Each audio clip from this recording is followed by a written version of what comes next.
Je voudrais inviter nos 4 panélistes. Alors d'abord 3 panélistes. D'abord Christine von Weizsäcker, qui est une...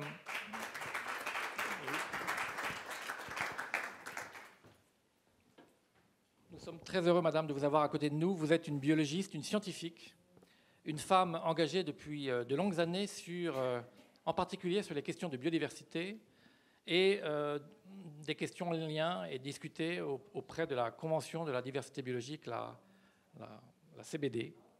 Et vous avez été très engagée aussi sur les questions du protocole de Nagoya, qui sont des questions très importantes entre les différents pays sur les ressources génétiques et les ressources végétales en particulier.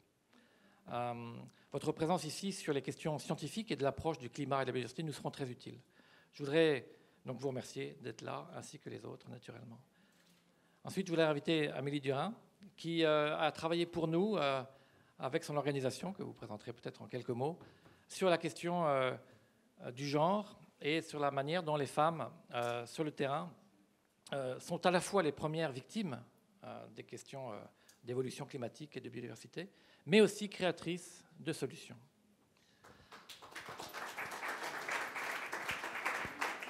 Je voudrais ensuite inviter Pierre-Henri Gouillon, qui est un professeur du Muséum d'histoire naturelle, mais au-delà de sa dimension scientifique, c'est aussi un philosophe. C'est quelqu'un qui est très engagé sur les réflexions concernant, évidemment, la biodiversité, l'écologie plus largement, et aussi la manière dont les humains considèrent cette question de la nature.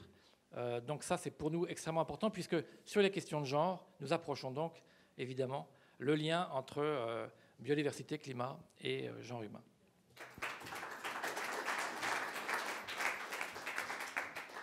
Alors, je me suis donné des règles très strictes de 10 minutes par personne, qu'on va donc tenir.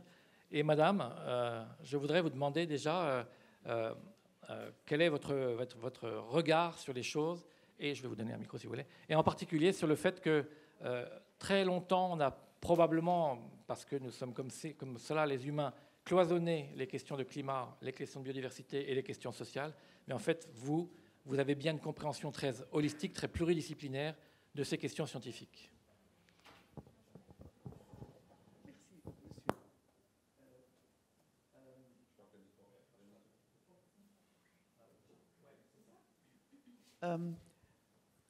I had asked myself how we should start our discussion.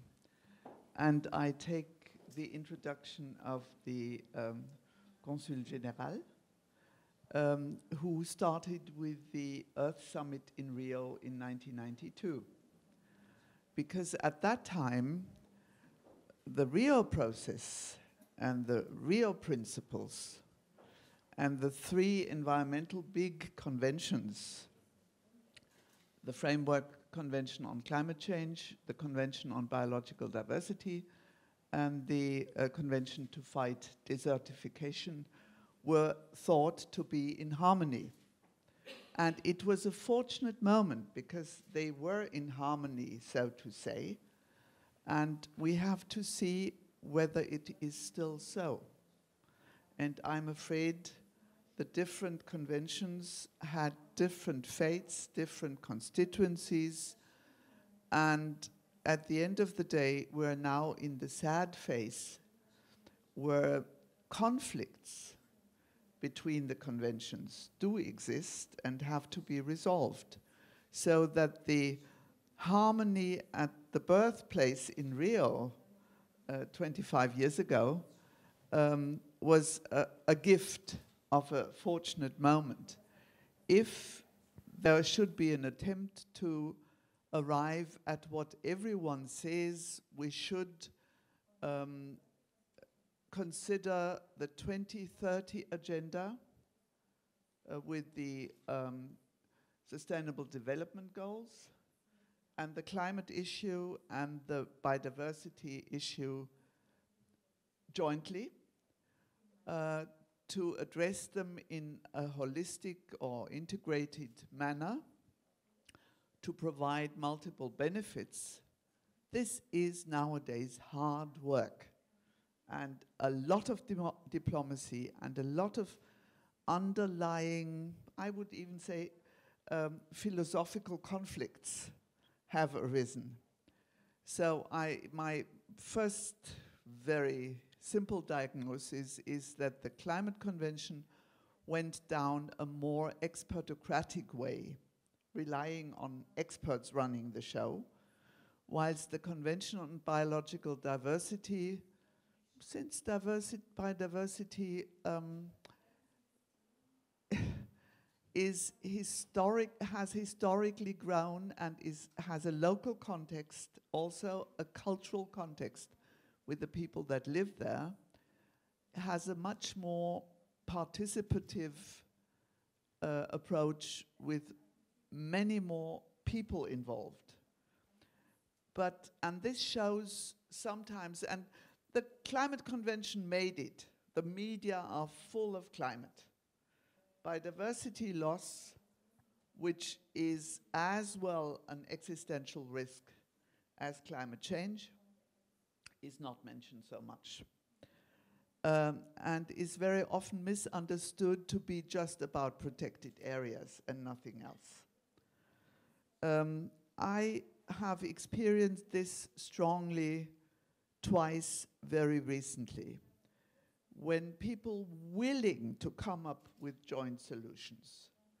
At the end of the day, after half a day of discussions, the climate people said, well, if the Convention on Biological Diversity and the scientists working there and the people working on land degradation and soil in the Desertification Convention don't come up with a global scenario of how much CO2 they can save so that we stay below 2 degrees, we are not able to listen to them. We have more urgent tasks. It is as if the Biodiversity Convention could say we have the ecosystem-based approach to climate mitigation and adaptation, and unless you can demonstrate how your climate measures against climate change help to stop biodiversity loss and end poverty and hunger and contribute to sustainable land use, agriculture, forests, fisheries, we're not going to listen to you. I'm telling this story to show that there is a deep power and public attention asymmetry between the biodiversity issue and the climate change issue. And since women are quite used to power asymmetries and experts at it, it is very often women who analyze and identify clearly those power asymmetries. We have in the SDGs, the first two, they are about poverty, hunger, sustainable agriculture,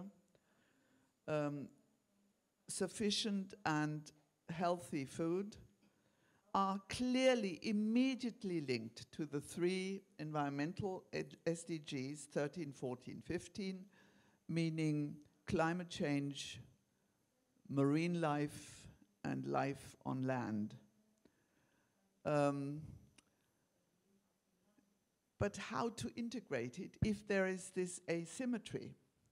And we lack numbers, and even if we have numbers, like the desertification people here in Bonn have published so many papers in the last 3 years on exactly how destructive land use in combination with climate change leads to huge emissions of CO2 from the soil. The soil ecosystems collapse, and it's not only about forests, it's also about old grassland. Because what you have in CO2 above the ground in forests, people don't know that it's below the ground in the pampa and in the peat areas. So, and how does this link to women? Well, basically, if you look at ecosystem services, this is how biologists try to describe it in order to be heard. It's about food, fresh water, wood and fiber, fuel, climate regulation, flood regulation, disease regulation, water purification, and many cultural values, aesthetic, spiritual, educational, and recreational. And we are threatening that. One of the drivers of biodiversity loss clearly is climate change, but there are others, land use change and pollution. And the pollution has to do a lot with modern agriculture because, again, you fertilize with nitrogen, and that leads to huge greenhouse gas emissions that are much more potent than CO2 to induce greenhouse conditions. And now we come to smallholder farmers.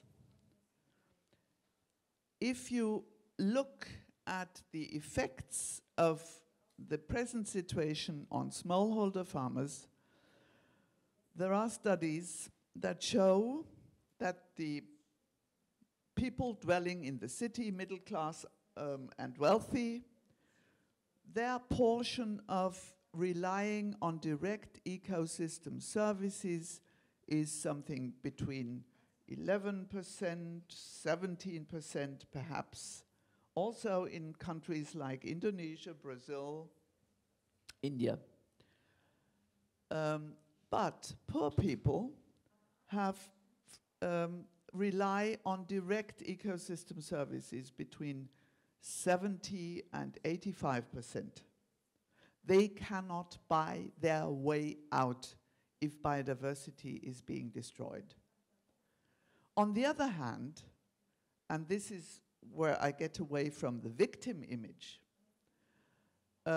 it is smallholders farmers, and especially women amongst them, who feed 70 to 80% of the actually hungry. It's not big food programs. It's the smallholder farmers who do it. So one could say, and they also very often have still ways to manage the land that is more sustainable, clearly more sustainable than modern agricultural monocultures. The Convention on Biological Diversity has a tradition in assessing the impacts on biodiversity and people jointly. And so, you tell me how many minutes? One more minute, all right. So we have a situation where they assessed biofuels. Now, up to now, we have 30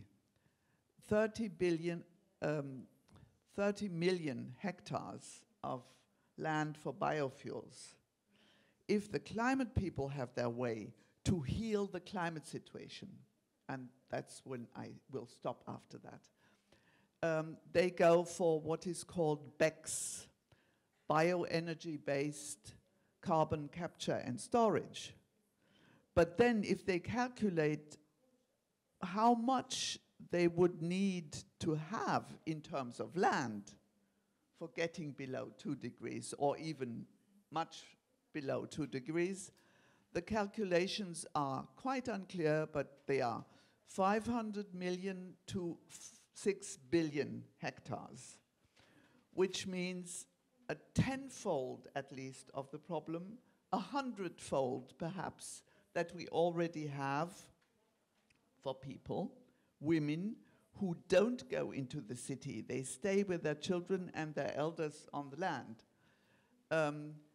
If so much land is being used so that we don't have to change our lifestyles. And in the Reagan area, I was angry that the American negotiators said, our American lifestyle is not negotiable. But if the assumption is that also Europeans are never-endingly greedy, that you can't change political structures or incentives, then we say more or less our lifestyles is not negotiables, and this means covering half of the area in Africa of the fertile land with our BECS systems, robbing it from biodiversity and people. So you know we are in trouble, and we have to work hard to bring those three elements of Rio into harmony again. Thank you.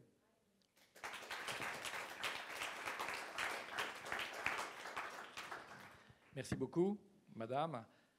À la fois, par 2 fois ou 3 fois déjà, on a parlé de 1992, cette période déjà lointaine à laquelle on a déjà compris les bouleversements. Et on voit, avec ce que vous dites, l'importance de l'accélération des choses. Ce qui est très intéressant dans le refus des États-Unis de jouer le jeu, ou en tout cas le fait de ce protectionnisme pour dire « nous, on sera une île indépendante des autres », c'est que ça met, de manière géopolitique, ça met le pavé dans la mare. Aujourd'hui, on sait que nous sommes dans une guerre pour réussir à sauver la planète.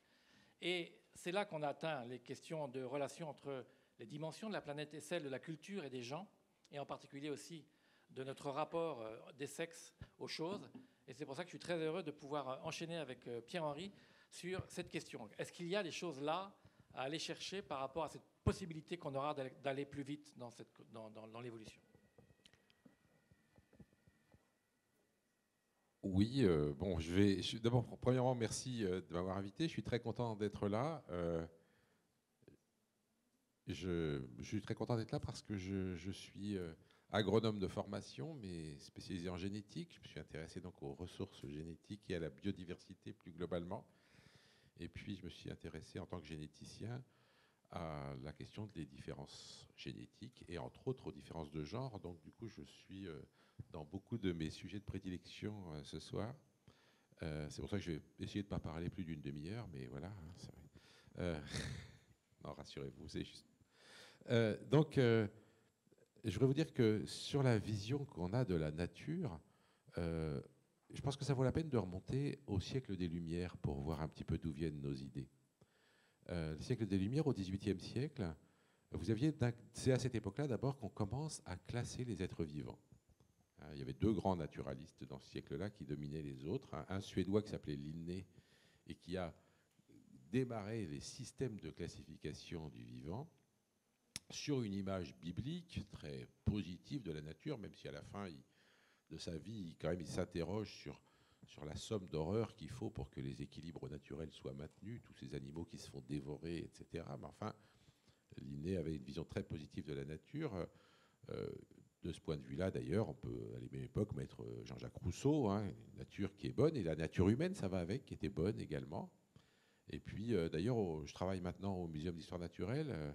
Le directeur du Jardin des plantes, à la fin du XVIIIe siècle, s'appelait Bernardin de Saint-Pierre, et il a écrit un livre qui s'appelle Les harmonies de la nature, dans lequel il montre une vision absolument béate de la nature, ultra bonne pour les humains. Il donne comme exemple le fait que, par exemple, que la nature a produit des fruits pour la bouche, comme la cerise ou la fraise, des fruits pour la main, comme la pomme ou la pêche, et que le melon a des desserts de tranches pour être mangé en famille, et que la citrouille est faite pour inviter les voisins. Donc, vous voyez, tout est fait dans la nature pour que nous soyons bien, quoi. Ça, c'est un point de vue. Mais au XVIIIe siècle naît le mythe du progrès. Et cette idée du progrès technique qui doit dominer la nature. Et le meilleur exemple, c'est le 2e plus grand naturaliste de l'époque, qui s'appelait Buffon, le comte du Buffon, qui était le directeur du Jardin du Roi pendant la plus grande partie du XVIIIe siècle, ce qui est devenu le Jardin des Plantes aujourd'hui à Paris. Et Buffon, lui, déteste la nature sauvage. Dans un texte qui s'appelle De la nature, il décrit la nature sauvage. Il dit, vous voyez ces tristes contrées où l'homme n'a jamais résidé, dans le haut des arbres sans cime, courbés, rompus, tombant pour pourrir les uns sur les autres, dans le bas des marécages qui, faute d'être conduits, ne nourrissent que des animaux immondes, et entre les deux, des espèces de landes avec des mauvaises herbes épineuses et impénétrables. Et dit Buffon, alors je vous fais un tout petit résumé, hein, parce que ça dure plusieurs pages, mais du Buffon dit, et l'homme là-dedans, l'homme contraint de suivre les sentiers de la bête farouche, rebrousse chemin et dit, la nature brute est hideuse et mourante. C'est moi, l'homme, moi seul, qui peut la rendre agréable et vivante, je cite, hein, desséchons ces marais, brûlons ces forêts, achevons de détruire avec le fer ce que le feu n'aura pu consumer. Bientôt, au lieu du nénuphar dont le crapaud composait son venin, nous verrons apparaître des animaux bondissants. Le bœuf sillonnera la terre. Quelle est belle cette nature cultivée. Voilà. Donc une nature nouvelle va sortir de nos mains. Quelle est belle cette nature cultivée. Donc vous voyez, une vision où le progrès technique doit absolument totalement lutter contre la nature. La nature est fondamentalement mauvaise et c'est la technique qui va nous permettre de rendre cette culture, de faire une nature artificielle qui sera bonne. Et ces deux visions, la vision d'une nature qui est à respecter en elle-même, qui est fondamentalement bonne, et d'une nature fondamentalement mauvaise et d'un progrès technique qui doit la dominer, eh bien, ces deux visions, elles vont coexister du XVIIIe siècle jusqu'à aujourd'hui. Je pense que vous reconnaissez des débats qu'on a régulièrement encore aujourd'hui dans divers milieux. Alors, effectivement, la question de savoir comment est-ce qu'on gère les questions de progrès technique, c'est pas mal par rapport à la nature. C'est des questions très difficiles. Je pense que l'exposé précédent a montré d'ailleurs des choses intéressantes. Je pense qu'il ne faut pas oublier que les gens qui s'occupent de climat sont des physiciens, que les gens qui s'occupent de biodiversité sont des biologistes, que les physiciens et les biologistes ont toujours eu des rapports compliqués, et les physiciens ont toujours considéré que les biologistes étaient quand même nettement d'un niveau en dessous de eux, il faut bien le dire. Il n'y a qu'à voir quand Kelvin a calculé l'âge de la Terre à l'époque de Darwin. Kelvin s'était totalement planté dans ses calculs, mais il en déduisait que l'âge de la Terre était très insuffisant pour que les processus de Darwin expliquent l'évolution, ce que Darwin admettait. Et il parlait de l'extrême futilité des théories de M. Darwin. Ça ne lui était pas venu à l'idée que ce soit lui qui puisse s'être trompé. Et c'est toujours comme ça avec les physiciens. Donc effectivement, je trouve que quand les physiciens disent aux biologistes « vous pourrez garder la biodiversité à condition qu'elle nous permette de réguler les problèmes de climat », c'est encore une fois hiérarchiser les sciences et les problèmes d'une façon tout à fait remarquable. Alors ça me conduit au deuxième point, parce qu'en tant que généticien, comme je vous le disais, je me suis intéressé aux questions d'hérédité des différentes caractéristiques, entre autres humaines. Et ce qui est remarquable, c'est que voilà, les physiciens sont très majoritairement des hommes, alors que les biologistes aujourd'hui sont majoritairement des femmes. Et ça, c'est un fait. Et effectivement, je pense que dans cette vision d'une nature qui est à respecter, dans laquelle il faudrait essayer peut-être d'intégrer mieux l'humanité plutôt que d'être en pure lutte avec elle, d'un côté, et la vision d'un progrès technique conquérant qui doit absolument tout dominer, eh bien, les hommes et les femmes ne réagissent pas dans nos sociétés de la même façon. Alors, moi, ça me pose un problème en tant que généticien. Y a-t-il un gène du respect de la nature qu'on aurait chez les femmes et pas chez les hommes ? Évidemment pas. Un gène de respect de la nature, ça n'existe certainement pas. Donc, on trouve une différence entre hommes et femmes, et cette différence, elle est liée... Alors, on trouve beaucoup de différences entre hommes et femmes. Et c'est là que ça devient intéressant. Il y a des différences dans la forme des organes sexuels. Et ça, on voit bien comment les gènes agissent là-dessus. Et puis après, il y a d'autres différences. Si je regarde dans cette salle, par exemple, je peux vous dire que globalement, les femmes ont les individus qui ont des 2 chromosomes X, qui sont des femmes, ont les cheveux en moyenne nettement plus longs que les individus qui ont un chromosome Y. Donc, il y a une diversité. Il y a un effet des gènes sur la longueur des cheveux. C'est extraordinaire, ça, non?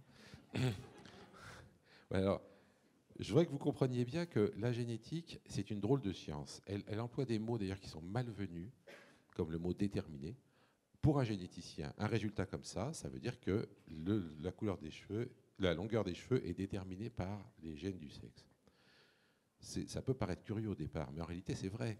Ce qu'il faut bien comprendre, c'est que la génétique vous dit quels sont les effets des gènes dans un environnement donné.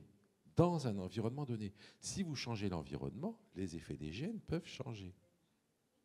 Les gènes qui déterminent le sexe et qui, du coup, font, dans une très large majorité des cas, des hommes ou des femmes, dans le contexte social actuel, font que les femmes ont les cheveux plus longs que les hommes.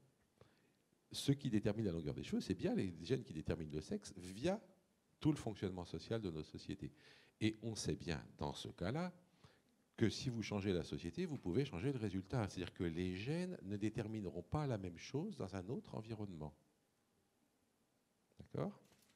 D'ailleurs, je suis bien placé pour le savoir, parce que quand j'étais jeune, figurez-vous que j'avais les cheveux jusque-là, et pratiquement tous mes copains aussi, et presque les seuls qui avaient les cheveux courts, c'était des filles. Donc, les effets des gènes dépendent de l'environnement dans lequel ils s'expriment. Et ça, si vous n'avez pas compris ça, vous pouvez rien comprendre à tout ce qu'on raconte sur les effets génétiques. Alors, les effets de l'environnement peuvent être plus ou moins forts. Et évidemment, je voudrais insister sur un point. Ça n'a aucun sens de définir l'effet d'un gène hors environnement. On ne peut voir les effets des gènes que dans un environnement donné ou dans une gamme d'environnements donnés. Donc on va pouvoir dire, ben voilà, tel gène, dans cet environnement-là, a cet effet-là, puis dans tel autre, il a tel autre effet, etc., etc. Et alors du coup, je peux regarder toutes les différences entre mes femmes et me demander, mais qu'est-ce que je vois actuellement comme différence entre mes femmes? Voilà, regardez les cheveux, on va arrêter, mais on peut en prendre d'autres. Hein. Le salaire moyen est différent. Hein. La manière d'exprimer l'agressivité, pas toujours la même. La taille, la vitesse à la course à pied. Et effectivement, actuellement, les champions du monde de course à pied hommes vont plus vite que les championnes du monde de course à pied. Est-ce que je peux imaginer des environnements dans lesquels ces choses seraient différentes, dans lesquels ces différences n'existeraient pas ou même seraient inversées? Ben ça, c'est une première question qu'on peut se poser. Et du coup, on peut se dire, eh bien, je veux modifier l'environnement de façon à modifier ces différences. Et je pense que ça serait intéressant que les gens réfléchissent vraiment de cette façon. Quelles sont les différences qui me gênent et celles que je souhaite conserver, au fond? Est-ce que je veux éliminer toutes les différences entre les hommes et les femmes, premièrement? Ou est-ce qu'il y en a certaines qui ne me dérangent pas? Ça, c'est un premier point. Et puis, deuxièmement, je peux me demander, du coup, comment est-ce qu'en changeant l'environnement, je peux changer ces différences? Et là, bien sûr, sur le salaire moyen, on peut dire qu'on n'a pas de raison extraordinairement bonne que les salaires moyens des femmes soient plus bas que ceux des hommes. La course à pied, on peut dire qu'on s'en fout. Enfin, je sais pas, moi, c'est comme vous voulez. Alors, il y a des gens qui me disent, oui, mais la course à pied, c'est vraiment biologique, on n'y peut rien, ça sera toujours comme ça. Bien sûr que non. Je peux vous inventer un environnement où les hommes courraient moins vite que les femmes. C'est très facile. Il suffit de décider que les jeunes garçons restent au lit jusqu'à l'âge de 15 ans et qu'on fait faire de l'exercice aux filles, et vous verrez que les hommes courront moins vite que les femmes. Donc, il y a parfaitement, toujours moyen pratiquement d'imaginer un environnement dans lequel les choses seraient différentes de ce qu'elles sont. Donc, rien n'est fixé hors environnement. Ça, c'est un point très important. Et le dernier point, puisque je crois que j'ai à peu près épuisé mon temps, hein, c'est que si je dis il y a des différences entre hommes et femmes, peut-être que certaines peuvent être conservées, d'autres pas, etc. Moi, je ne sais pas. Hein, peut-être que les hommes ont un rapport d'attraction plus grand vers le progrès technique et vers la domination du monde, alors que les femmes ont un rapport plus fort avec une nature qui assure peut-être une protection plus grande pour l'avenir, etc. Eh bien, la question, est-ce qu'on veut que ça change, ça? Et si on veut que ça change, on veut que ça change dans quel sens? On veut que tout le monde devienne comme les hommes et soit prêt à détruire toute la nature avec de la technique? Ou on veut que tout le monde devienne comme les femmes et respecte mieux la nature, mais soit moins attiré vers les progrès? Eh bien, vous voyez, ça, j'en sais rien. Et moi, je pense que ça vaudrait vraiment la peine d'avoir une réflexion sur ces questions en disant, bien sûr qu'il y a des différences entre hommes et femmes, bien sûr que les perceptions sont un peu différentes, bien sûr que c'est lié à la façon dont les hommes et les femmes sont modifiés par l'environnement dans lequel ils sont. Et si on voulait réfléchir un peu intelligemment à comment on fait évoluer nos sociétés, ça vaudrait la peine de se demander qu'est-ce qu'on a envie de changer dans la situation actuelle, plutôt que de simplement dire il y a des inégalités, il faut les supprimer. Peut-être réfléchir d'ailleurs à savoir quand est-ce qu'il faut que les femmes puissent devenir comme les hommes, quand est-ce qu'il faut que les hommes puissent devenir comme les femmes, quand est-ce que c'est intéressant d'avoir deux points de vue différents dans la société. Et je pense que pour toutes ces questions de relation entre les humains et la nature, ce type de problème se pose de façon extrêmement claire et a une grande importance pour l'avenir, comme ça vient d'ailleurs d'être montré par la précédente intervenante. Merci.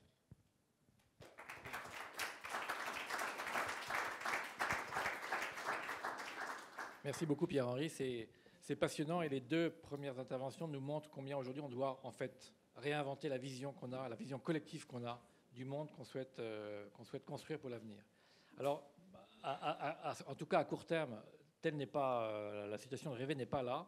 Et avec la Fondation Yves Rocher et votre entreprise, et vous, Amélie, on a souhaité regarder un petit peu un état des lieux qui a déjà été fait à plusieurs reprises par plusieurs organisations. Mais on a voulu faire un tout petit point sur pourquoi et en quoi les femmes sont aujourd'hui encore, et vous le savez assez bien, les premières victimes de ces ruptures climatiques et d'organisation de la biodiversité et de la destruction des sols. Combien aussi elles sont créatrices de nouvelles solutions. Nous avons voulu vous poser ces questions-là et ça nous semble capital pour rêver notre futur commun. Merci. Tout d'abord, bonsoir et merci de nous avoir sollicité pour ce rapport. Donc effectivement, je rebondirai peut-être sur la question de l'environnement et de l'éducation et de comment questionner qu'est-ce qui relève plus des femmes ou plus des hommes. C'est assez intéressant parce que nous, on l'analyse plutôt du côté du social, en fait, de la construction de la société. Dans ce rapport, en fait, on a fait plusieurs constats. On a fait en fait 3 constats. Le premier constat, c'est qu'aujourd'hui, dans quelque société qu'on vive et n'importe quelle sphère dans laquelle on peut étudier, on se rend compte qu'il y a des inégalités entre les femmes et les hommes. Des inégalités en fait dans différentes sphères, par exemple la sphère domestique. On se rend compte en fait aujourd'hui dans le monde que les femmes passent 2,5 fois plus de temps que les hommes à s'occuper des tâches domestiques et de soins. Donc forcément, ça va avoir un impact du coup sur leur vie personnelle, sur leur vie professionnelle. On peut regarder aussi dans le monde professionnel, comme vous disiez. Aujourd'hui, en fait, en Europe, par exemple, les femmes touchent 16% de moins que les hommes, en fait, en moyenne générale, tous métiers confondus. Et par exemple, dans le milieu politique, elles sont si peu présentes, puisqu'aujourd'hui, il y a seulement 24% de femmes qui sont parlementaires et seulement 17 femmes qui sont à la tête de gouvernements dans le monde entier. Donc en fait, partant de ce constat-là, on se rend compte que ces inégalités entre les femmes et les hommes, elles vont avoir aussi un impact dans les inégalités face au dérèglement climatique. Pourquoi? Et ça pour 2 raisons. La première, c'est comme vous le disiez, les femmes vivent des discriminations particulières parce qu'elles sont des femmes. Et le deuxième, c'est que les femmes représentent la majorité de la population pauvre. Et comme vous le savez, c'est les populations pauvres qui pâtissent en premier des dérèglements climatiques. Donc une fois qu'on a fait ce constat-là, c'est un peu triste. Et on le voit très concrètement en fait, dans aussi l'histoire de notre société. Par exemple, en 2004 lors du tsunami en Indonésie, les femmes représentaient entre 55 et 70% des victimes. Autre exemple, en 2005, lors de l'ouragan Katrina aux États-Unis, on s'est rendu compte que c'était les femmes, et notamment les femmes afro-américaines, qui étaient les plus touchées, les plus victimes. Pourquoi? Parce qu'en fait, dans le monde, en général, c'est pas tout le temps vrai, mais en général, les femmes ont moins accès à l'éducation, moins accès à l'information et aussi moins accès aux techniques d'apprentissage de survie, et que les politiques mises en œuvre sur la gestion des catastrophes naturelles ne prennent pas forcément en compte qu'il y a des inégalités entre les femmes et les hommes. Et du coup, ça va avoir une conséquence grave, puisque les femmes vont être plus victimes des catastrophes naturelles, et en fait, ça va même multiplier par 14 le risque de décès des femmes et des enfants comparativement aux hommes. Donc en fait, ces inégalités-là entre les femmes et les hommes, elles sont très importantes à prendre en compte dans les enjeux climatiques, parce que c'est les femmes qui sont touchées spécifiquement par ces enjeux-là. Maintenant qu'on a fait ce constat-là, on se dit, bon, finalement, est-ce que, du coup, on va laisser une place aussi plus importante aux femmes, du coup, dans les décisions, dans les instances décisionnaires? Est-ce qu'on va, du coup, financer un peu plus les projets? Eh bien non, puisqu'à la COP22, par exemple, les femmes n'étaient que 36% des membres des délégations nationales et seulement 23% à la tête de ces délégations. Alors, on serait intéressant de voir cette année quel est le pourcentage de femmes, si ça a augmenté ou pas. Mais on se rend compte que, alors que les femmes sont plus spécifiquement touchées, elles ne sont pas forcément incluses dans les processus de décision pour faire avancer les enjeux climatiques, et donc ça pose un problème. Autre constat, c'est que les financements sur les fonds et les enjeux climatiques intègrent peu cette question. Il y a de plus en plus de choses qui sont faites sur le sujet, et Madame Barr le précisera. Mais le genre est difficilement intégré dans les enjeux climatiques, et notamment au point de vue des financements. Aujourd'hui, selon le programme des Nations Unies sur le développement, ils estiment qu'il y a seulement 0,01% des fonds dans tout le monde qui intègrent à la fois des objectifs climatiques et des objectifs de genre. Donc on se rend compte que ce n'est pas un enjeu primordial pris en compte dans les enjeux climatiques, alors qu'on se rend compte que c'est les femmes qui sont notamment spécifiquement touchées par ces sujets. Donc on se dit comment faire pour faire avancer la cause. On se dit, est-ce qu'il y a des femmes qui vont mettre en place des projets? Eh bien oui. Et donc ça, c'est le 3e constat de ce rapport, c'est qu'aujourd'hui, malgré le fait que les femmes sont spécifiquement touchées, qu'elles vivent des discriminations, des inégalités, eh ben, elles sont quand même porteuses de projets, de solutions. Et elles sont assez nombreuses, et le prix Terre de Femmes le rappelle, puisqu'il met en valeur ces femmes-là. Et le fait qu'on ne les voit pas, c'est parce qu'elles sont plus souvent sur des projets locaux, c'est des projets qui sont moins valorisés, moins financés, je viens de le dire, et du coup qui sont moins médiatisés. Mais en fait, les femmes sont présentes, les femmes sont actrices, et donc la question qu'on se pose, c'est comment faire pour qu'on puisse valoriser ces femmes-là. Alors, il y a plusieurs solutions. Nous, on a choisi d'en sélectionner 3. La première, c'est de se dire que les fonds d'investissement pourraient orienter de plus en plus d'argent vers les projets menés par les femmes, comme le fait le prix Terre de Femmes, ou faire en sorte que les projets financés intègrent à la fois le genre et les enjeux climatiques. Deuxième solution, c'est aussi l'économie verte, c'est-à-dire cette nouvelle économie qui va créer de nombreux emplois avec le développement durable et les engagements pris par les États. On pourrait imaginer que ça serait un laboratoire de l'égalité pour faire en sorte que les discriminations que vivent les femmes, par exemple dans le milieu professionnel, ça soit un espace où on réfléchit à comment faire la mixité des métiers, comment éviter les écarts de rémunération, comment faire en fait de ce secteur un secteur en pointe aussi sur l'égalité femmes-hommes. Et la troisième solution, c'est de lutter contre l'invisibilité des femmes dans ces organismes, au niveau des instances décisionnaires par exemple, mais aussi en fait dans les médias. Et donc là, c'est tout l'engagement de la Fondation Yves Rocher. La Fondation Yves Rocher en fait, a créé en 2001 donc, le prix Terre de Femmes, qui a récompensé plus de 375 femmes dans 50 pays, donc les 4 coins du monde, et sur des thématiques très différentes.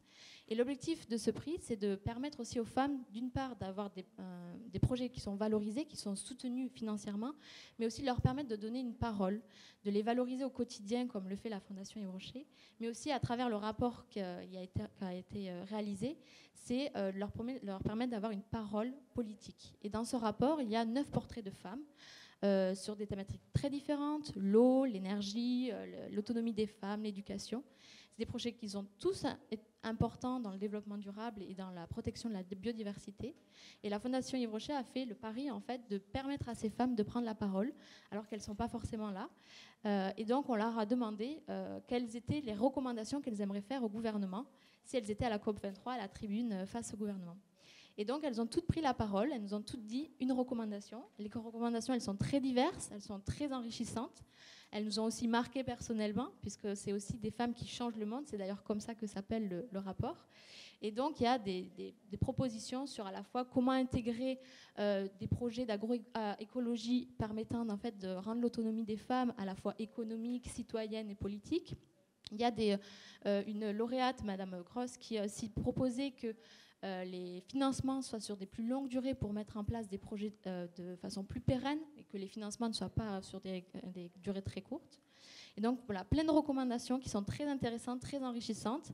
Et la Fondation Yves Rocher a fait le pari de pouvoir mettre en valeur ces femmes-là qui sont touchées spécifiquement, mais aussi qui mettent en place des solutions pour les populations et qui ont aussi un impact très fort sur les communautés. Merci.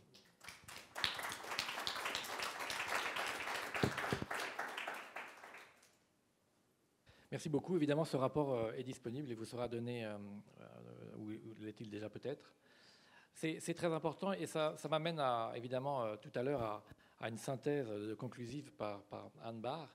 Mais je voudrais avant peut-être ajouter deux petits points de questionnement qui, nous, en ce moment, nous travaillent à la Fondation Yves Rocher et qui vont au-delà et en tout cas autour des questions que vous venez d'évoquer. La première, et je m'adresserai peut-être à vous, Madame, ainsi que Pierre-Henri, c'est une grande attention que nous avons en ce moment à la question d'expérience de nature. Est-il important aujourd'hui de travailler la manière dont les jeunes enfants, et peut-être même les adolescents, et peut-être même parfois nous-mêmes les adultes, retournons avoir un rapport de notre corps à l'espace, un rapport de notre corps à l'espace extérieur, donc parfois naturel, pour que nous soyons sensibles à la manière dont nous allons prendre des décisions pour agir dans nos vies. Donc la question d'expérience de nature est quelque chose qui nous touche, en particulier parce que les urbains, qui maintenant sont souvent dans des immeubles et dans des zones assez éloignées des effets naturels, ont parfois moins de sensibilité à cette question. Well, first, many people said it. You can only defend what you love. So, unless you get into contact. You're not going to love. And it's worse nowadays because children and young people don't move in nature anymore. They look at the screens of their mobiles. So that in London they even had to pad the light poles because there were too many accidents of people. So the problem is aggravating, to put it mildly. And just to say, do a little nature experience program. People, young people, and very often children, even below school age, have their adventures on the screen. They don't move, which everyone says it's you were talking about an appropriate environment. Not moving hinders intelligence development radically. So if you stop children from moving, they will not be as curious, as knowledgeable, but they also will not enter nature. And there are few places in our towns that offer nature. It's an artificial nature. I would say if they go to a zoo, what is that?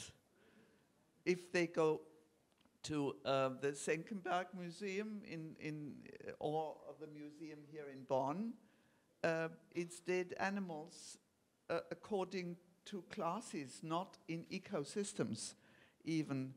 So I was very much touched when I accepted an invitation by a friend in Namibia, who is one of the chief negotiators for the African region in the Convention on Biological Diversity. He said, why don't you come? You have been in Africa so many years in your youth. And I said, I will come if I can bring grandchildren. So my grandchildren, it was for them the experience when I told them, here is a huge grassland. The seeds haven't been eaten by antelopes, etc. So take your binoculars and look out for ostriches. So from the countryside, I deducted the animal who should be there, in a way an ecosystem approach. And they were utterly fascinated that this fits the environment and the animals you can see there. They fit. And every biologist has an entry point of a certain class of animals they like most. With me, it was birds. With my husband, it was caterpillars. And up to the moment, I hear so many more birds than anyone else in my surroundings. And he sees so many more caterpillars. You get attentive. But then I really would advise you, if you make programs for children meeting nature, have it a certain aspect of adventure and wilderness. Otherwise, it's just another lesson at school.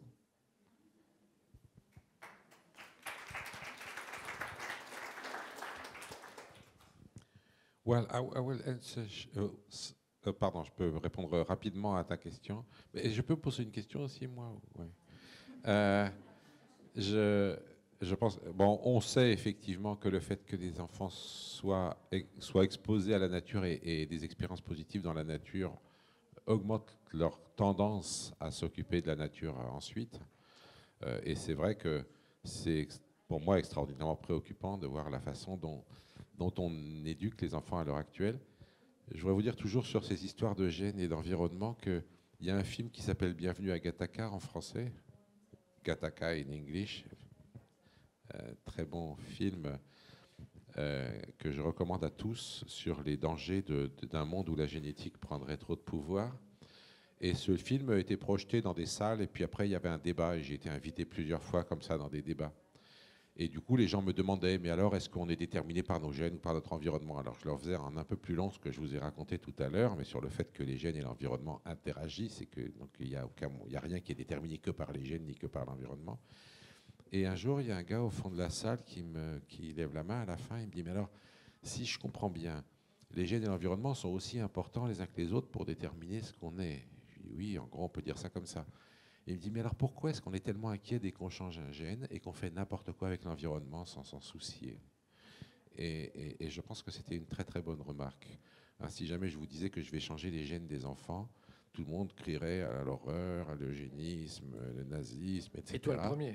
Moi aussi, moi le premier, mais quand on laisse le marché décider si jamais les enfants vont avoir le nez collé sur des écrans pendant le début de leur vie et n'avoir donc qu'une vision du monde aussi restreinte et en 2 dimensions, bon, peut-être que bientôt ça sera en 3 dimensions, mais ça sera toujours aussi artificiel, eh bien je pense qu'on est en train de faire énormément de dégâts et que la réflexion sur la... Moi, j'en ai assez qu'on nous dise qu'il faut réfléchir à l'éducation des enfants et culpabiliser les parents et les profs. En réalité, les parents et les profs ont une marge de manœuvre extrêmement faible par rapport à tout l'environnement qu'on fabrique. And I wanted to ask you a question, Christine, if you accept. You said that women are more used to look at asymmetric relations in negotiations and things like that. And do you think that then they are better to cope with these kinds of difficulties? And how does this interfere with... I agree with you. Women must be more used than men to being in a situation where the others think they're inferior. But have they found good solutions for making things more balanced in these kinds of situations? They're trying. And the point is, for me, it was most fascinating that it was women in developing countries. I mean, it was women who could speak other languages, who had some sort of training, who could even write books or brochures. But it was women from developing countries who first made the best analysis of the interrelation of the modern market and nature and people on the ground. They made the best analysis of power asymmetries. The Nobel Prize was for a man, but the use of the word asymmetry of power, the awareness that very often the people in power don't address the issue, that the others have less to say because they are less powerful and not because they are stupid. And this analysis is promoted by women. Oui, moi je veux aussi répondre Okay. sur ça. Moi je pense, le positionnement aussi qu'on a, c'est de réfléchir à comment on a aussi éduqué les petites filles, les petits garçons. Qu'est-ce qu'on offre en fait à Noël souvent à des petites filles? C'est plus souvent un poupon, quelque chose de s'occuper de la maison. Et on offre plutôt aux garçons des jeux de construction, d'ingénierie, de déplacement dans l'espace public. Et donc je pense aussi pourquoi les femmes sont aussi un peu plus investies sur la protection de la nature. C'est pas parce qu'elles auraient un gène qui s'activerait comme le gène liquide vaisselle, pas du tout. Ça serait plutôt parce qu'en fait on les a plus éduquées au travail du care, au travail du soin. Et c'est ça qui fait que les femmes passent plus de temps aussi dans les tâches domestiques ou s'investissent dans des métiers avec une attention des autres, les métiers d'infirmiers, infirmières, les métiers d'éducateurs et d'éducatrices, les métiers de professeurs, parce qu'en fait, on éduque plus souvent les filles à s'occuper des autres que les garçons. Et donc, je pense aussi qu'il y a une attention de la part des femmes sur l'environnement parce qu'elles sont plus éduquées à faire attention aux autres, et ce qui est un peu moins le cas dans l'éducation des garçons. En dernière question, peut-être là, sur notre stage, est-ce que vous pensez qu'on peut réinventer la manière dont on visite ce qu'on appelle le local et ce qu'on appelle le global ou le terrestre au général? Et est-ce que c'est nécessaire de revisiter mentalement la vision qu'on a de ce que c'est que le local et donc de ce que c'est que le global? I start with the global. In the Vienna Convention on International Law, one of the most important principles is the subsidiarity principle, meaning what you can solve at the most local level, solve there. and if necessary and helpful, go to other levels which can help the local levels to come up with solutions. The contrary is what has been described as the global pothole problem. On the street, perhaps out there or before, in front of your house, there may be a hole. And then you see, oh, in front of my neighbor's house, there's also a hole. So the whole street has to address the issue. No, there are other streets in town that have potholes. And then the mayor of the town has to address it. And then you say, yes, but it's in the federal state of Baden-Württemberg, but it's in Bavaria and Hanover and also. So we have to do it at the national level.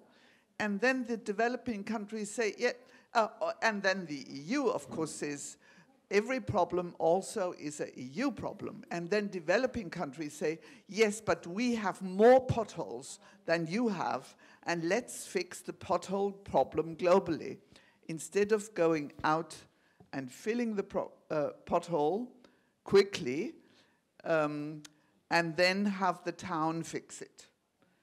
There may be financial issues involved that we have to go to a higher level, but try to adhere to the subsidiarity principle, which is exactly the principle that you need for biodiversity, because ecosystems are local and you can't do a global repotting of biodiversity and of people's communities without doing a lot of harm.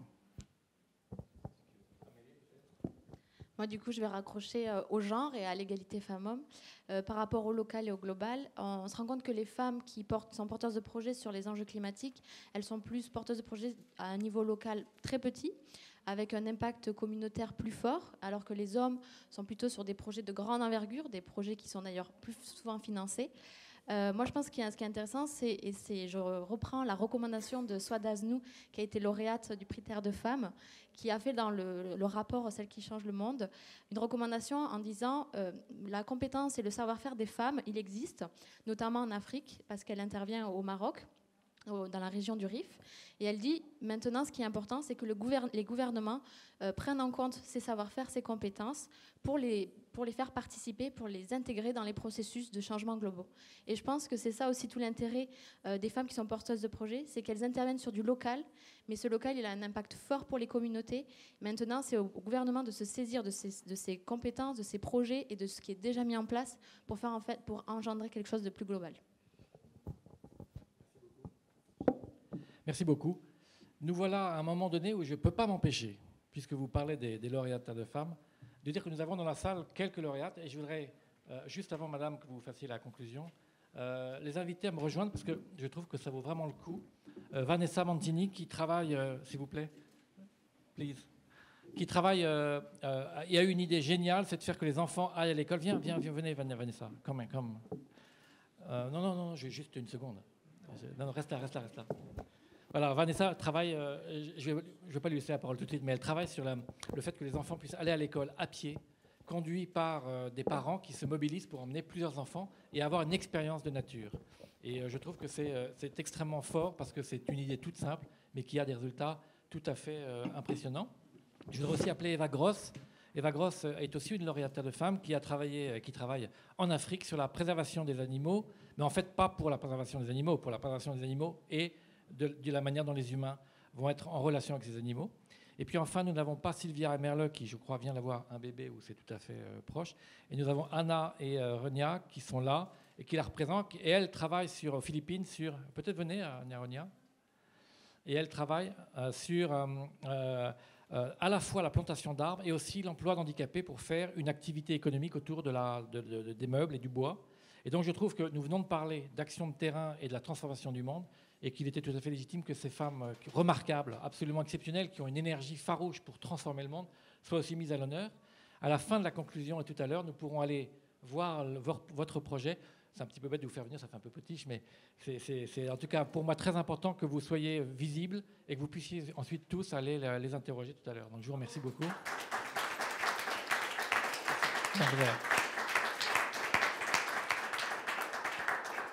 Voilà, c'est pas très formel, mais c'est comme ça. Et ce qui me donne l'occasion, madame, maintenant de vous demander si, avec tout ce qu'on a dit, vous avez une idée. Nous sommes ravis d'accueillir Anne Barr. Vous êtes quelqu'un qui passe sa vie dans le plaidoyer pour les questions justement d'intégration du genre dans à la fois la négociation du climat. Et donc, pour nous, c'est très important de voir quelle est votre impulsion, puisqu'on est à la COP23 et puisque cette question des femmes sur le terrain et donc du plaidoyer est cruciale. Merci beaucoup. Comme vous voulez. Venez là, si vous voulez, comme vous voulez.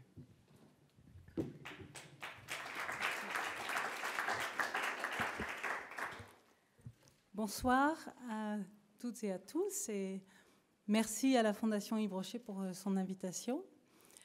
WECF, Women Engaged for a Common Future, is an organization that was created in 1992. So this is probably a common ground that we have.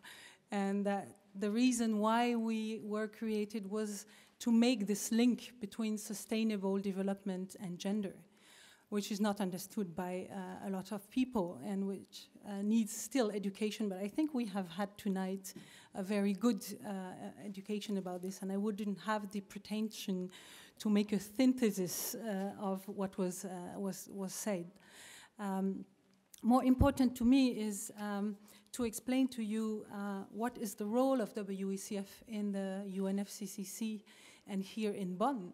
WECF has been one of the founding members of the Women and Gender Constituency, which is a coalition of NGOs that work on the ground, so that really link the local work with the advocacy work at the convention, and to defend women's rights and gender equality within the UNFCCC process. So this coalition was funded actually only in 2011. That is very short, considering that the Convention on Climate Change exists for now over 17 years or so.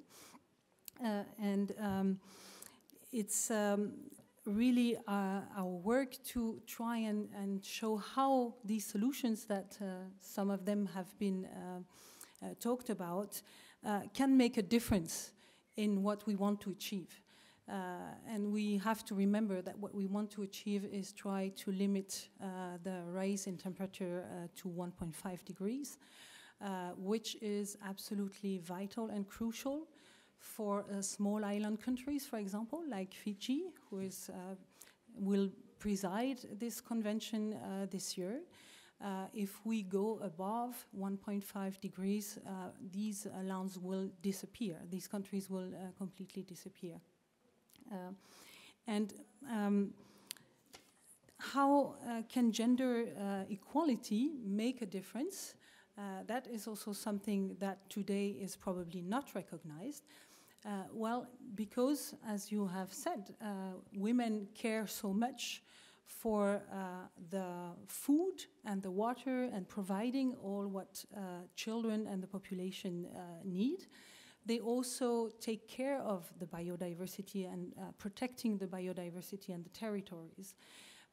If they don't get the support they need in climate policies, then it will be extremely difficult to, at the same time, mitigate climate change and adapt to what is already changing in our lives.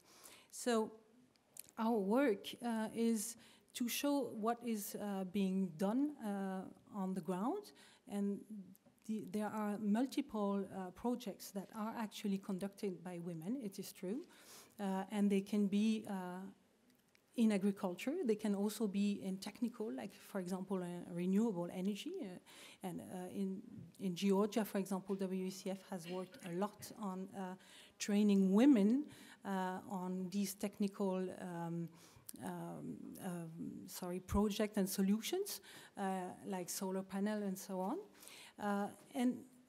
It has been a big challenge to have women being participating into that, because the patriarchal society would prevent them just simply to access to this type of training.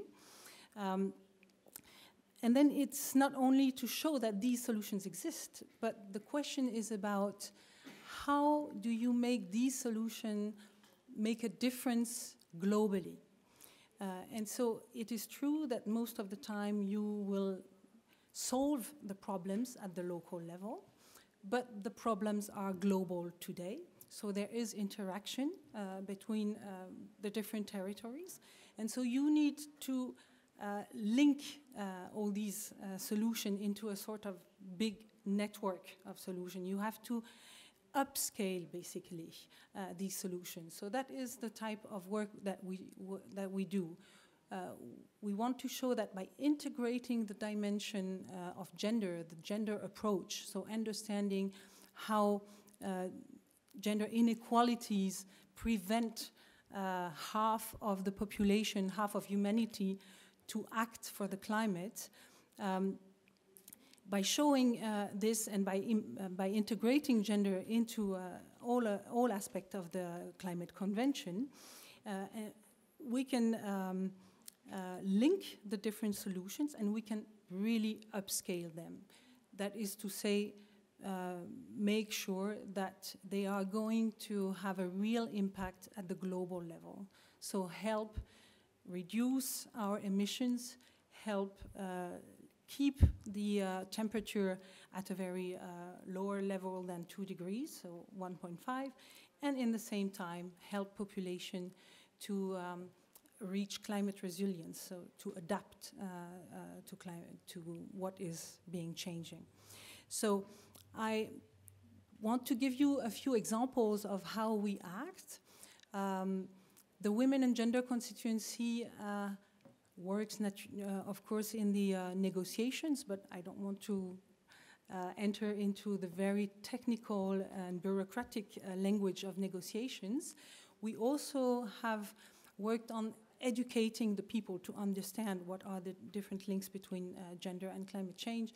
And we have organized here in Bonn an exhibition that is taking place at the Frauenmuseum in the center of the city, where you can find all of these links that have been evoked a little bit between, for example, how in loss and damage it is essential to understand that women are mostly the victims because they cannot access to information or they don't have the means to protect their children and their families, for example.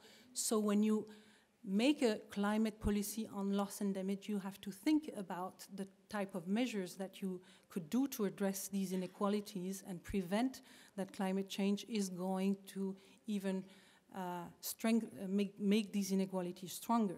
So this type of education is being made, and it is important for the broad public, but it is actually very important also for the negotiators, for them to understand why there is a link between loss and damage and gender, for example, or why there is a link between access to technology and gender, will maybe bring them to the conclusion that, yes, they need to change the language in their negotiation, they need to change the way they are drafting these climate policies, and the way that they are going to, for example,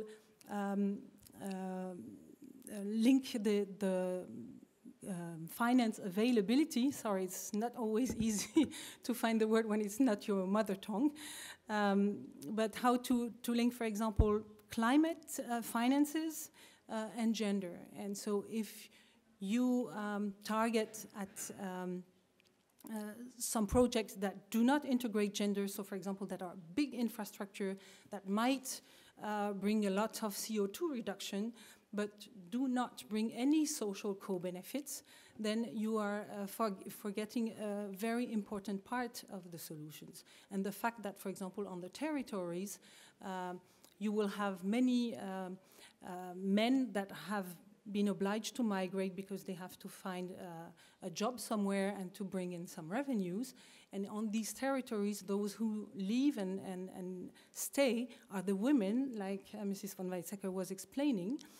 So then the climate finance project should think about how to target to women at the local level, and how to help them cope with the situation that they stay alone on territories that are being degraded and that will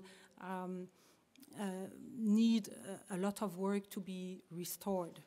And those who are going to do this work on land restoration are not the men that have migrated, but mostly the women. So this is the link that we are trying to do. So today I will finish with that, to link again with the what is happening in Bonn at the moment, because I think it's quite important to understand what the negotiators are talking about. There was a decision in Marrakesh last year to have a gender action plan, and the negotiations are taking place right now in the convention. It's how do we draft a gender action plan that makes sense without it being something that will maybe cost us too much, because the money is a big issue at the moment in the climate convention. And in this gender action plans, we've been working the whole year of 2017 with the Women and Gender constituency, which is actually composed of 27 NGOs all across the planet, on proposals and activities, and on looking at how you can mainstream the gender in the different mandates of the convention. And this gender action plan, if it is adopted, will really help us progress into having policies that will address these the inequalities that today prevent women from being really actors in the climate policies. It will also address other type of inequalities, because as soon as you start talking about integrating gender, then it opens your eyes to the fact that there are in our societies all kind of inequalities, and that these also play a role in the ability of a territory to respond to climate change.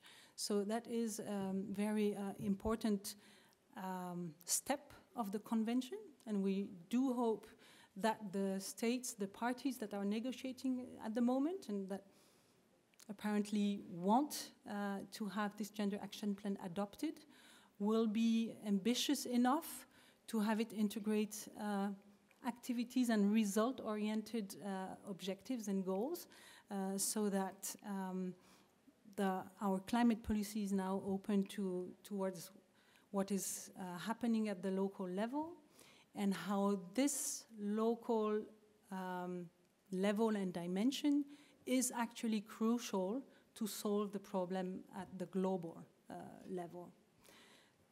I hope this is a conclusion that is useful to you, even though it was not necessarily a synthesis of what was said, but bringing it back to our discussions at the moment was for me also very important. So thank you very much for the evening and the opportunity to take the word.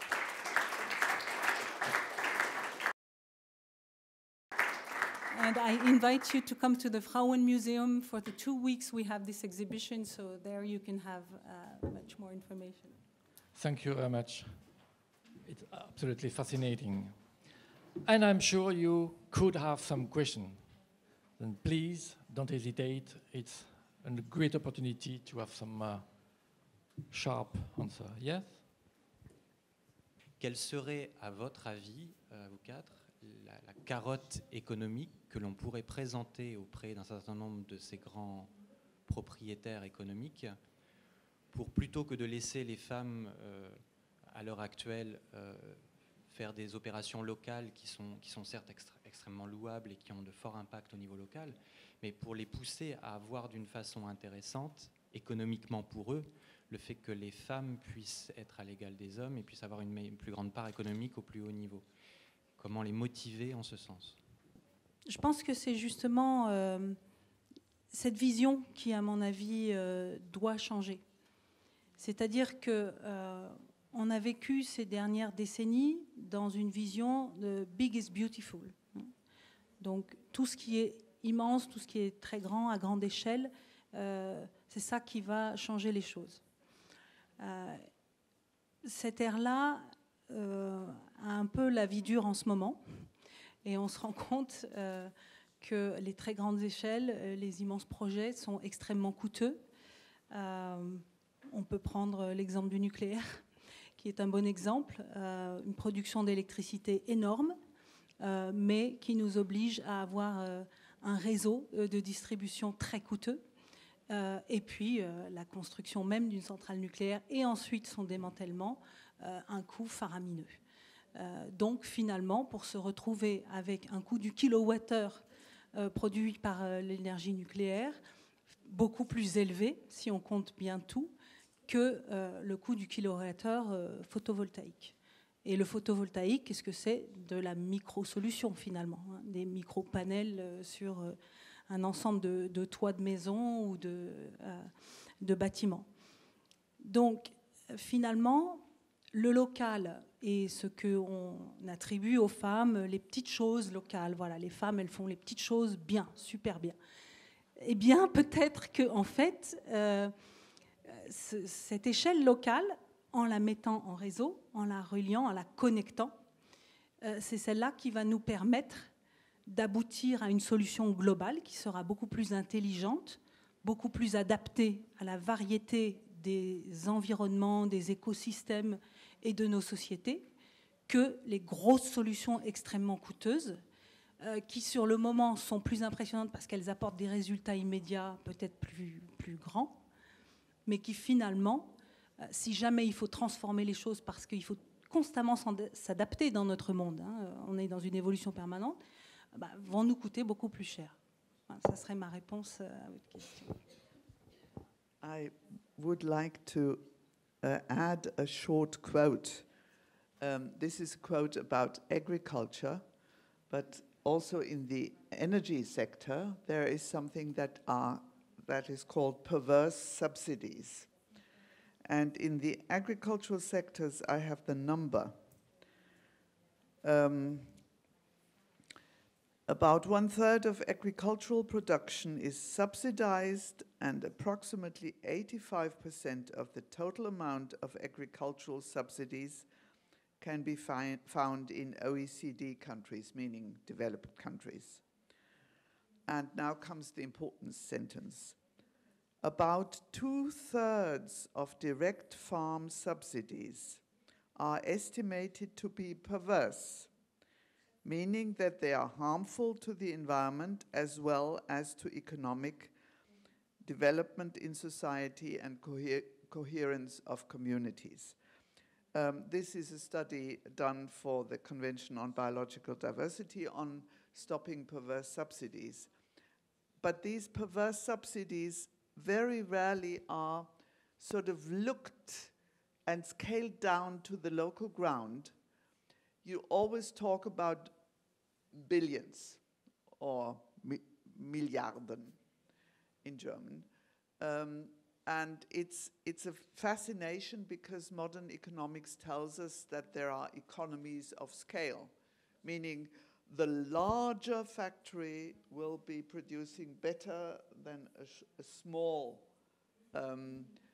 artisan.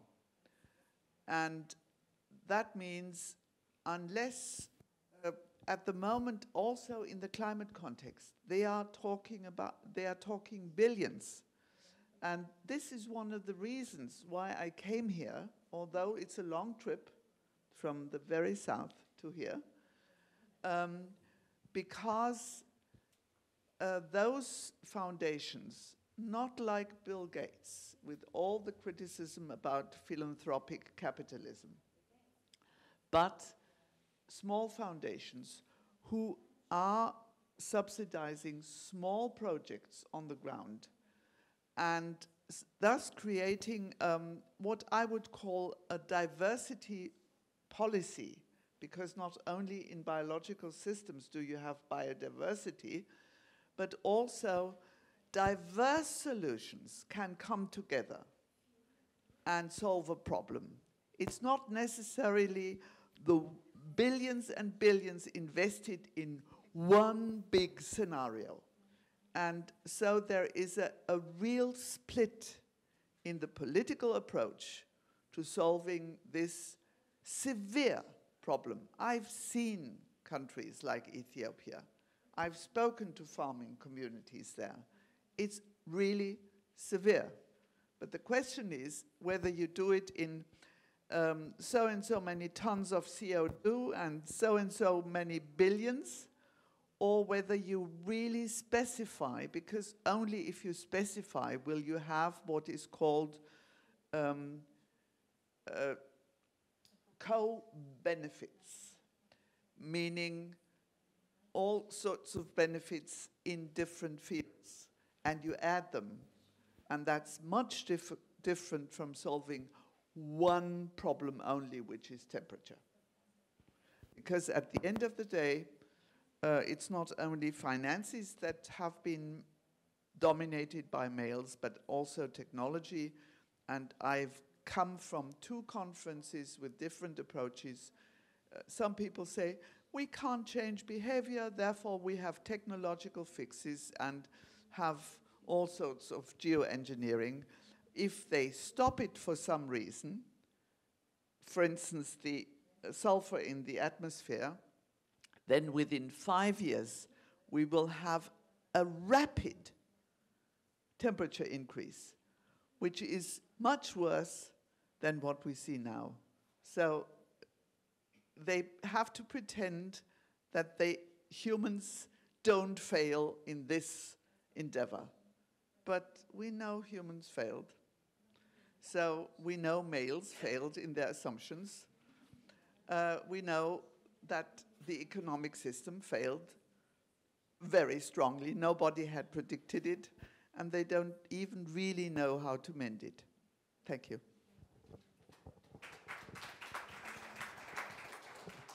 Pour rebondir aussi sur la question de est-ce que les entreprises profitent de l'égalité pour faire de l'argent et pour avoir des moindres coûts. Je pense que dans tous les cas, et ça plusieurs structures le montrent, l'égalité entre les femmes et les hommes, ça permet de faire des économies. Tout simplement, par exemple, si on prend l'exemple des violences contre les femmes, qui est la plus grande inégalité entre les femmes et les hommes, mais ça a un coût pour une société. Ça a un coût parce qu'on va mobiliser des professionnels de santé, on va mobiliser des professionnels de la justice, de la gendarmerie, de la police. Ça va avoir des coûts humains, puisqu'il y a des femmes qui meurent chaque année sous les coups de leurs conjoints dans n'importe quel pays aujourd'hui dans le monde. Et donc, je pense que d'abord, la question de l'égalité femmes-hommes, c'est un enjeu de justice sociale. Vous parliez tout à l'heure de est-ce qu'on a finalement envie de changer ce qui est attribué au féminin, est-ce qu'on a vraiment envie de changer ce qui est attribué au masculin. Je pense qu'en fait, la question des inégalités, c'est aussi une question de justice sociale, c'est-à-dire qu'on puisse être traité, qu'on soit une femme ou un homme, qu'on soit une personne noire ou blanche, qu'on soit une personne en situation de handicap ou pas, qu'on puisse être traité de la même façon. Et c'est tout un enjeu de société. Et quand une société est plus égalitaire entre les femmes et les hommes, et entre toutes les personnes, quelle que soit leur couleur de peau, quelle que soit leur situation, leur orientation homosexuelle, eh bien, c'est une société qui va bien. Et je pense que dans les entreprises où on fait attention à l'égalité femmes-hommes, c'est des entreprises avec des équipes de travail qui vont bien et du coup qui sont plus productives. Alors certains préféreront penser que du coup c'est un intérêt économique, d'autres mettent l'avantage plutôt sur la justice sociale, mais je pense que c'est ça aussi dont il s'agit, c'est que d'abord c'est un enjeu de justice sociale et ça va permettre à une société d'aller mieux sur le plan économique, mais aussi sur tous les autres plans pour l'égalité entre tous et toutes. Ma question, c'est donc les projets qui sont mis en valeur par la Fondation Yves Rocher. Je trouve que c'est très bien, c'est très beau de pouvoir justement leur donner de la visibilité. Ma question va sur peut-être la seconde recommandation. Après, c'est au gouvernement de les prendre et de amener ces bonnes pratiques à une autre échelle. Comment vous voyez ce lien ?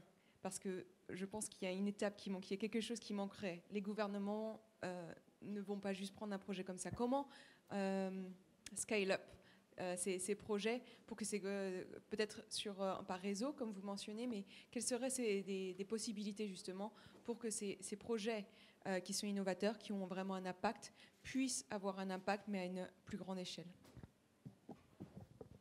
Très bonne question.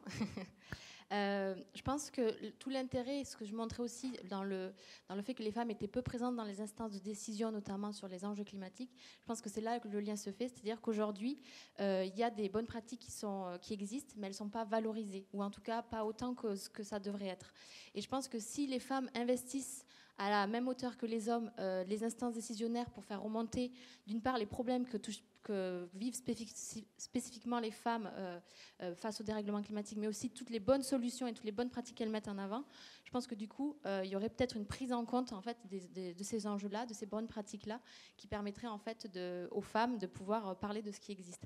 Donc je pense que c'est aussi la place des femmes aujourd'hui dans la société qui fait que si on n'a pas vraiment connaissance de ces projets, et donc de ces solutions durables et intéressantes, c'est parce qu'on ne leur laisse pas forcément la place de prendre la parole et de proposer. On reste, je pense, sur un modèle où il y a, ce que je le disais, les financements sont vraiment orientés vers des grands projets donc haute technologie, énergie. Donc c'est souvent des métiers de l'ingénierie, plus souvent investis par les hommes, puisque on apprend plus souvent aux garçons à faire des Lego qu'aux filles quand on est petit. Et donc je pense que c'est aussi ça, c'est laisser la place aux femmes pour qu'elles puissent montrer tous les projets qui existent. Et je pense aussi que c'est là que les ONG et toutes les organisations le font. Elles font ce travail-là aussi de lien, de montrer qu'au niveau local, il y a des bonnes pratiques. Et elles essaient, je pense, dans leur plaidoyer, de faire en sorte de faire intégrer et de faire arriver dans ces hautes sphères tous ces projets. Je pense que... I would like to add a word of caution. All this is very true if it works well. But I have seen roundtables established by governments, by large corporations, with toothless tigers from civil society, including toothless tigers from the women's side, which are meant to, you know the word greenwashing, but there is also gender washing going on. And very often, these roundtables or committees select best practice examples, not the diversity and the richness and the creativity out there, but they select best practice examples which they want to blow up and make it a general solution. And they pick the best practice examples they like best, with the toothless tigers and the gender washing and the climate washing and the greenwashing and the social washing and the participation washing. So be very careful. And for me, in a way, one of the criteria is it really allowing for this best practice local examples? Is it really allowing for the diversity of conditions on the ground? Or does it pick a few best practice examples and spreads it over the world, and we have business as usual? So just a word. Et peut-être une question à Pierre-Henri, parce que tout à l'heure, vous avez parlé, tu as parlé des Lumières et le droit, la question du droit, parce que vous avez parlé de justice.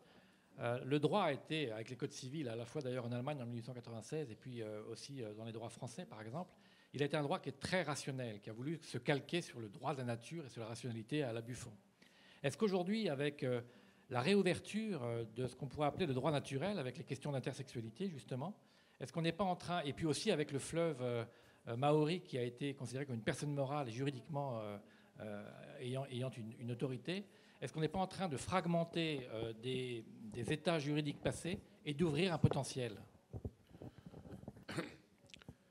Alors sur ces questions, moi je pense qu'il y a un moment très très fort dans l'histoire récente de nos pays, c'est Nuremberg. Je ne sais pas si tout le monde mesure à quel point il s'est passé à Nuremberg quelque chose de très très spécial. D'une part, on a créé le concept de crime contre l'humanité, on a fait un tour de passe-passe juridique d'enfer pour arriver à condamner des gens pour un crime qui n'était pas un crime au moment où ils l'ont commis, mais enfin bref, je passe les détails juridiques. Mais on a placé ce crime tellement haut, et le respect de la dignité humaine du coup tellement haut, qu'on l'a mis au-dessus de tout. Il faut bien comprendre qu'avant Nuremberg, le progrès technique était la priorité absolue. Après Nuremberg, progressivement, l'eugénisme s'est arrêté dans quasiment tous les pays qui le pratiquaient, parce que le progrès est passé en deuxième position derrière le respect de la dignité humaine, disons. Et moi, ce qui m'inquiète, sincèrement, répond d'ailleurs poser, c'est que je pense qu'il a fallu toute l'horreur de la Shoah pour en arriver à faire Nuremberg. Je ne sais pas quelles horreurs il faudra pour qu'on en arrive à faire la même chose avec les questions de nature.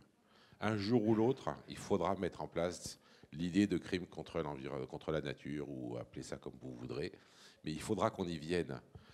Ce que je crains, c'est que ça ne puisse pas se faire sans qu'il se soit passé des choses atroces avant. Parce que les humains ont du mal. Et ils ont particulièrement du mal, parce que moi, le raisonnement de tout à l'heure, puisqu'il y a des gens très riches, c'est eux qu'il faut qu'on... J'y crois pas.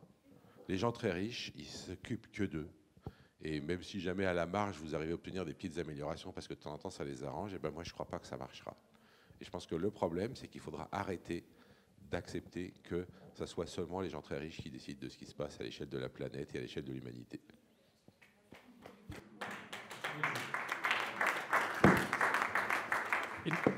Alors, un dernier mot, parce que je pense qu'il faut qu'on...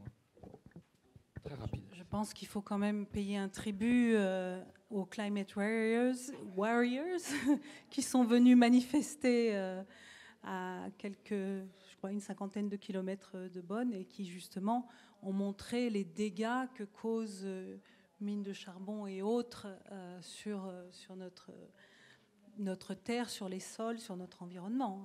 Et les photos que vous avez sans doute vues, je l'espère, en tout cas sur les réseaux sociaux et autres, voilà, de ces gens du Pacifique qui vivent avec la nature, dans la nature. Et d'ailleurs, aujourd'hui, ce qui se passe dans la bonne zone, dans la Bula zone, sont des rites des îles Fidji qui sont extrêmement proches de la nature, hein, donc qui introduisent les sessions de discussion, etc., qui apportent aussi une forme de dialogue différente où on écoute, on est à l'écoute avant d'essayer de convaincre l'autre. Tout ça, ça peut peut-être nous faire un peu réfléchir sur la façon dont on interagit. Et donc, effectivement, regarder aujourd'hui déjà les milliers de mines extractives sur notre planète, pour moi, c'est déjà des choses horribles qui se passent. Mais ça, c'est peut-être pas... Merci. Je voudrais remercier beaucoup et infiniment les speakers qui nous ont apporté, je pense, une très haute qualité de débat. Je voudrais remercier naturellement Monsieur le Conseiller Général de nous avoir fait l'honneur de sa présence. Je voudrais dire aussi combien on est content d'être en Allemagne aujourd'hui. C'est quand même un des pays qui a, avec d'autres d'ailleurs, mais très très tôt dans l'histoire, inventé la gestion de la forêt.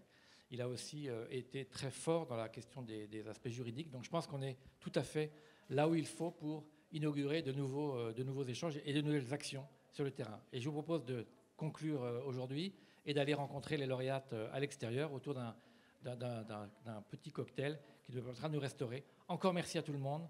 Merci à toutes les équipes qui ont préparé.